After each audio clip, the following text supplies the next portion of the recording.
பிள்ளைகளே, புலமை நுண்ணறிவு தொகுதி சம்பந்தமாக சில விடயங்களை பார்ப்போம். இன்று எமது நாடு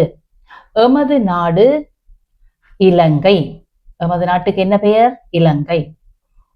இலங்கை வேறு எப்பெயர்களால் அழைக்கப்படுகிறது. இலங்கையை சிலோன், ஸ்ரீலங்கா, தம்பபென்னி, தப்ரபேன் என்ற பல பெயர்களாலே அழைக்கப்படுகிறது.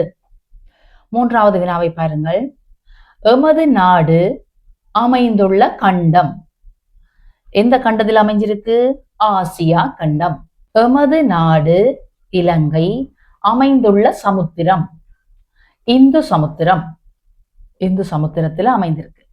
எமது நாடு இலங்கை ஆங்கிலேயரிடமிருந்து சுதந்திரம் அடைந்தது 1948 ஆண்டு மாசி மாதம் 2ஆம் மாதம் 4ஆம் திகதி சுதந்திரம் அடைந்தது. இலங்கையை ஆட்சி செய்த வெளிநாட்டவர் யாவர்?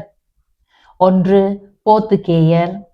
போர்த்துக்கல் தேசத்தில் இருக்கிற இப்ப ரொனால்டோ ஃபுட்பால் பிளேயர் இருக்கிறார் தானே, அவர் இருக்கிற நாட்டுக்காரர் எங்க நாட்டை முதலாவதா ஆண்டார்கள், போர்த்துகேயர்.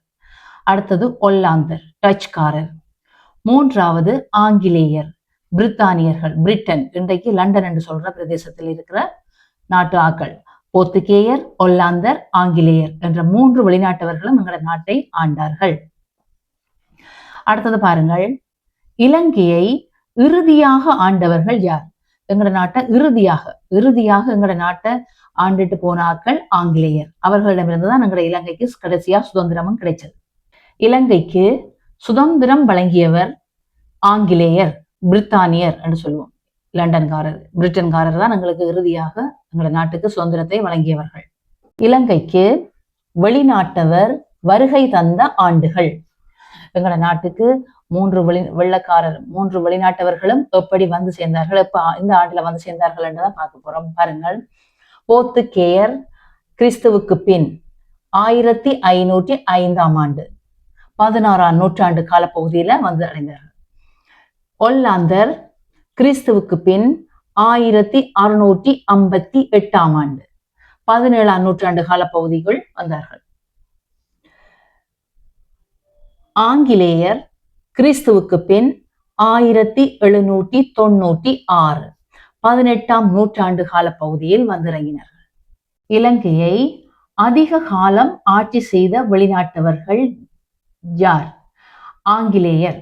ஆங்கிலேயர் தான் 153 வருடங்கள் இலங்கையை ஆட்சி செய்தார்கள். மிக கூடிய வருடங்கள் இவர்கள் தான் ஆட்சி செய்தார்கள். அடுத்ததை பாருங்கள். இலங்கையில் தாமரை கோபுரம் காணப்படும் நகரம். தாமரை கோபுரம் இருக்கிறது கொழும்பு. இலங்கை குடியரசாகியது. இலங்கை குடியரசாகியது 1972ஆம் ஆண்டு 5ஆம் மாதம் 22ஆம் திகதி குடியரசாகியது. அதற்கு முதல் முடியாட்சி, வெள்ளக்காரற்ற ஆட்சின்னு சொல்லி நடந்து கொண்டிருந்தது. பிறகு சுதந்திரம் அடைந்ததற்கு பிறகு 72ஆம் ஆண்டு தான் குடியரசாக பிரகடனப்படுத்தப்பட்டது. அடுத்த பாருங்கள். இலவச கல்வியின் தந்தை என போற்றப்படுபவர் CWW கன்னங்கரா. இலவச கல்வியின் தந்தை என்று போற்றப்படுகிறார். புலமை பரிசில் வழங்கும் திட்டத்தை உருவாக்கிய பெருமைக்குரியவர் CWW கன்னங்கரா. இதுவும் அவர்தான். இலவச கல்வி ஆரம்பித்தவரும் அவர்தான். புலமை பரிசில் திட்டத்தை ஆரம்பித்து ஏழை மாணவர்களுக்கு பரிசு தொகையை வழங்கியவரும் அவர்தான். பாடசாலை விளையாட்டு மைதானம் அமைத்தல், மெய்வல்லுனர் விளையாட்டுக்களை நடாத்த வாய்ப்பளித்தவர் CWW கன்னங்கரா.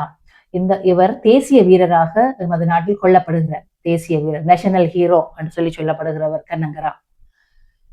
அடுத்து பாருங்கள். இலங்கையில் அகன்ற வீதிகள் பரந்து காணப்படும் நகரம் கொழும்பு. அகன்ற வீதிகள் காணப்படும் நகரம் கொழும்பு. யாழ்ப்பாண கோட்டையை முதலில் அமைத்த வெளிநாட்டவர் போர்த்துகீசர். போர்த்துகீசர் தான் முதலாக கோட்டைகளை அமைத்தார்கள். காலி கோட்டையை அமைத்த வெளிநாட்டவர் யார்? போர்த்துகேயர். இவர்கள்தான், போர்த்துகேயர் தான் ஆரம்ப காலங்களில் கோட்டைகளை வடிவமைத்தார்கள், இலங்கையில் உள்ள கோட்டைகளை. இலங்கையில் தேயிலை பயிர்ச்செய்கையை அறிமுகப்படுத்தியவர் ஆங்கிலேயர். 1867ஆம் ஆண்டு இலங்கையில தேயிலை பயிர்ச்செய்கையை அறிமுகப்படுத்தினார்கள். முதலில் அவர்கள் இந்தியாவை கைப்பற்றி இந்தியாவில் தேயிலை பயிர்ச்செய்கையை செய்து கொண்டிருந்தார்கள். அதற்கு பிறகு இங்கேயும் மலை வளங்கள், மலைவக பிரதேசங்கள் நிறைய இருக்கிறத கண்டு உடனே இங்கேயும் தேயிலை பயிர்ச்செய்கையை ஆரம்பித்து அங்க இருந்து வெளிநாட்டில இருந்து இந்தியாவில இருந்து மக்களை வரவழைத்து தேயிலை பயிர்ச்செய்கையை மேற்கொண்டார்கள்.